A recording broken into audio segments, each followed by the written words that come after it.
The Johnsky is a YouTube channel run by and run for people over the age of 13. People under the age of 13 should click off of this video right now, or watch with a parent or guardian. Viewer discretion is advised. You don't scare me! Milt is freaking English. My name is King Prime, and welcome back to another video here on the YouTube channel. Today we're going to be taking a look at another brand new Transformers action figure, that being the Transformers Legacy Evolution Deluxe Class Strongarm. But before we take a look at Strongarm, let's take a look at what she comes in. Of course, on the front here we do have Strongarm in her vehicle mode. Her name is Strongarm from the Robots in Disguise 2015 universe. A nice picture of Strongarm's mugshot up there with her name in Cybertronian. And her shooting. Luckily, the blast effect isn't sculpted this time, which is good. On the other side here, we have the nice Legacy Evolutions artwork, which I love. Up at the top, you have some tech specs and things like that. You can read it if you want. I don't know if it'll work anymore because I kind of ripped it.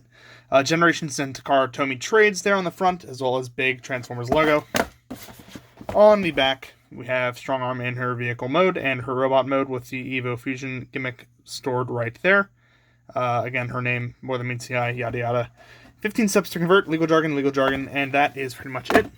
I said in every single one of these videos, my friends, you only really care about the packaging if you're a carded or an inbox collector, of which I'm not. I'm here to open and review toys, and that is just what I'm going to do. Freeze frame. No, not me. I did it my way. For what is a man? What has he done? If not himself, then he has not. Freeze frame unfreeze, and here is Strongarm out of the packaging. But before we take a look at her, let's take a look at what she comes with. She does only have one accessory, which is her blaster, which is thankfully missing the horrendous blast effect that was permanently sculpted into the first figure back in 2015. We now have just this clear gray smoky plastic that makes up her pistol, which I think is accurate to the show. It's been a while since I've seen RID 2015. Thank God. There are 5mm pegs on all sides except for the top of this blaster, so you can of course plug it into her hand normally and have her use it as a regular gun, or you can flip it around and have it sort of as a hand cannon on the side of her arm, which is strange. I don't think she ever did that, but if you wanted to, that is certainly an option. But moving on to Strongarm herself, this is a pretty okay likeness to her RID self. It's just a little strange seeing the kind of G1 proportions, like the really blocky chest and the nose. I mean, I don't think I'll ever get used to that. I haven't been able to yet, and so I don't think I ever will. Other than that, though, I think this figure looks a lot like her. She's not as big or blocky as I thought she would be, or at least that I remember her as. I know some people complain that this figure doesn't look feminine enough, however, but because of the thighs and the waist, I'd say this is perfectly feminine enough for a Transformers figure. I don't really know what the whole argument behind that is. I'll probably say the same thing with Windblade, truthfully, but, that's just me. Moving into the more fine details, we also have some pretty accurate sculpting and painting on her chest, which is very reminiscent of the RID cartoon, as well as the pinstriping on her arms and the really deep blue and blocky calves that she had on the original figure and in the animation model. Her head sculpt is where I think the figure shines, with that really nice teal that they chose for her eyes, which is, I think, if I remember correctly, accurate to the show. It's just nice to see a different shade of blue than we normally see for these figures, especially with the G1ification. I don't like the nose. I never will, but I like that the lips are painted just like they were in the show. I don't think they were on the original figure, so it's nice to see. And this is definitely a drawing point, bringing your attention straight to the head. So overall, I think that the sculpting and the painting on this figure is pretty good. Truthfully, I'm not going to knock it at all. As for the articulation, that's where it gets a little bit dicey. There is a ball joint at the head, which is good. No hinge, so you can't get really like a good up or down. But, normal range of articulation there, I guess. You can call it that. But because of the Elita mold this is based on, with the remnants of these really blocky shoulder pieces, which is accurate to the animation model, but because of the way it's engineered, I just do not like it. It's really hard to get this figure to have any kind of articulation at the arms without really breaking the sculpt. Of course, the articulation is there. I'm not going to fault it for that. But having those shoulder pieces constantly in the way is a big pain in the ass. So as you can see, full range of motion at the shoulder, you just have to pull these pieces out in order to achieve that, and then again avoid the backpack, which is an even harder problem. She does also have a bicep swivel and a bend, which is just a little bit more than 90 degrees at the elbow. She also has a wrist swivel. She has a full range of motion at her waist, so you can get a 360-degree range of motion there. And she has some fantastic articulation at the hips. She can go all the way up. Fortunately, the backpack does kind of get out in the way. But if you get it out of the way, you can get about that far back. I have gotten this figure to pose on one leg. I don't think it'll happen doing it now. It'll probably take like 20 tries, but I have gotten it to do it before. Like that, so you can get some pretty good posing out of her. She does have an upper thigh swivel as well, kind of tight, but I'm sure it'll loosen over time. A pretty much exactly 90-degree knee bend, as well as a ankle pivot, and that is about it for the articulation. So it's definitely the biggest fault of this figure. I'm not a super huge fan, but at least the articulation is there. It would be a shame if it wasn't. That would really tick off a lot of points on this figure. Now, though, because it's there, because it's usable, just a little hard to access, it's not total points off, but I still am not a fan of the way their shoulders work. But to bring some other figures in to compare Strongarm to, here she is next to our previous Transformers review, Transformers Studio Series 86 Ratchet, who is currently Instruments of Destructioning, as you can see right there. Here she is next to a little Lego minifigure such as Luke Skywalker, who I can't put down. And here she is next to our old friend, Classics 06, Optimus Prime. As you can see, she is towered over by both a modern Voyager and a old Voyager. It's not even close. And pretty good scale with the Lego minifigure. It's kind of like why I like the Chug figures so much, because they really scale with Lego well. But that's enough about scale. Let's move on to the transformation so I can show you exactly how Strongarm works. Freeze frame.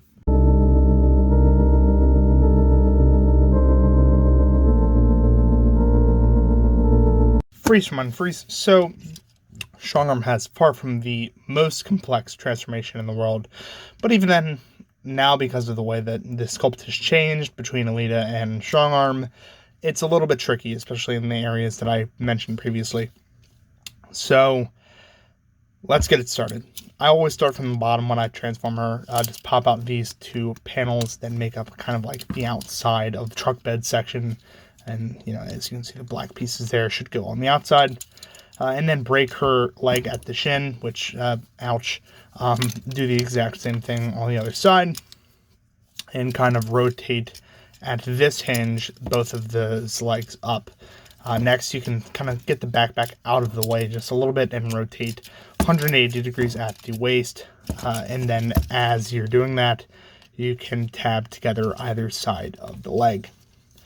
After that, you can fully fold up each side of her shin on the side of her body like that. And then you're going to want to move up. Try to get the shoulders out the best you can, and then just fold out the truck bed and the hood sections. You're going to, well, actually, I was going to say you're not going to be able to get it all the way down, but as it turns out, I'm a liar.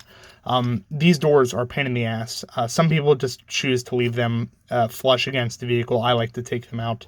The only thing you really need to do is fold them down, and then as they're almost folded all the way down, push them in on this little pin right here, so they'll go all the way flush against the side. Just lift up in the back and press it flush against the side of the car, or I guess the side of the roof.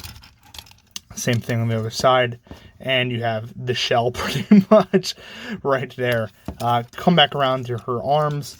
You can see, as I normally have her arms, the front fenders and the front wheel is kind of facing forward. Just make it face up, and then you can have it kind of going out as you straighten out the bottom of the arm. You can absolutely get the leg out of the way here. It's not going to matter if you've already tabbed it in or not. I just like to tap it in to keep it out of the way. Once you do this, I'll zoom in a little bit more so you can see. Just try to straighten out the arm. As you can see, there's a white tab there and then another white tab right there. You're just going to want to get underneath the front fender, which is going to take a little bit of wiggling, but eventually you will get it all lined up like that. Do the exact same thing on the other side. That's kind of why the fender rotates out anyway. So once you have that all plugged in and away, you can bring her arms down kind of flush against her body. As you can see, the way that her forearms are shaped will kind of go into this groove of her hourglass figure there. Once you push those in, you can find these little holes on the insides of her what was shoulder pads. There are the tabs on the front of the grille of the vehicle. Just tab that in and tab that in. Things will look a little bit wonky, but just try to straighten everything out the best you can. Tab everything in, make sure that the arms aren't coming undone. And then when you come back around to the bottom of the legs, you will see that there are two tabs sticking out of the bed of the truck. There are two holes, or there are two slots in those pieces we brought up as the first step of the transformation. As you can see, that's just going to slide into the other boot, like that and like that. Eventually, this little tab that's sticking up will recess into this groove right here. It won't tab in like it does on a Lita, but it will rest in there, and you will have a sort of flat and cohesive silhouette for the side of the vehicle. Last thing you want to do is ruin the step. Last thing you want to do while holding down both of the shins, flip back in the feet to fill that huge gap in the back there, and you have Strongarm in her vehicle mode, which is pretty accurate to the RID 2015 model, if my memory serves me correctly. Like I said, it's been a while since I've seen the show, but if I saw this, I would immediately think Strongarm. It's a very boxy little police truck. I know that she's psychotic in the opinion of many, but as a dumb teenager, I didn't really have any problems with Strongarm. I didn't think she was that annoying or anything like that. I had a problem with Grimlock, but that's beside the point. Of course, there is storage for the gun. You can either put that like that, which doesn't really work. You can put it facing out the back. Unfortunately, you can't go full warthog with it, but you know there is storage on the back right there for it if you wanted to choose that. Or you could do what I did earlier, plug it in upside down on the side, and it will remain on the side as like a side-mounted blaster cannon, which again works. It's not super intuitive or anything, but you can of course see some more detailing. Like I said, there was stripes on the hood and on the side of the car that I talked about earlier. The nice dual tone blues really do pick out the legs really nicely, but it's kind of weird because it doesn't blend in so well to the front of the vehicle, but I think that's just because of the lighting. It looks pretty good in person. It might be getting undersold by the lighting that I'm using. The light bar is nice. I don't think it's removable, and I don't really want to break it and find out, so I'm going to leave it there and bring in, for a comparison, our previous Transformers review, Voyager Class Studio Series 86 Ratchet. I will also bring in a little Lego minifigure, such as Luke Skywalker, and I will bring in our old friend, Classics 06 Optimus Prime, who is, I mean, just leaps and bounds larger than Strongarm. She doesn't even come up to his cab, which I find hilarious. Of course, she's about two-thirds of a Ratchet, so that's definitely a good unit of measurement to figure out how big your Strongarm is. With that out of the way, let's move on to my final thoughts so I can tell you exactly what I think about this figure. Freeze frame. Alright, check this out. New profile picture. Here's what you would look like if you were black or Chinese. Freeze frame unfreeze. So overall, Strongarm is just a fine figure. I don't think that there's anything really abhorrently wrong with it. However, I will say that just because of the fiddle factor really prevents me from posing it and transforming it, as you saw. This is definitely not a figure I'd want to pick up and just fuck around with, you know. It doesn't have the hand candy factor like some other Earthrise or Studio Series or even Legacy figures. However, I do like Strongarm as a character. You know, I know that's a controversial statement, but, you know, fucking sue me. So I wanted to get this figure and give it a chance, and I did, and it's not bad. But if you can look past all of that, then I think that Strongarm is going to be a perfect fit in your collection. But if you like Strongarm or you like Transformers already, 2015, if you're one of the 3 people that do, V-Line continuity, Transformers in general, make sure you share this video with your friends, share it with your Facebook groups, all that good stuff. If you enjoy the content, make sure you like, comment, and subscribe down below. Keeps helping me pump up this content, keeps helping the channel grow. That's going to be pretty much it for this time, my friends. Thank you all so very much for watching, and as always, peace.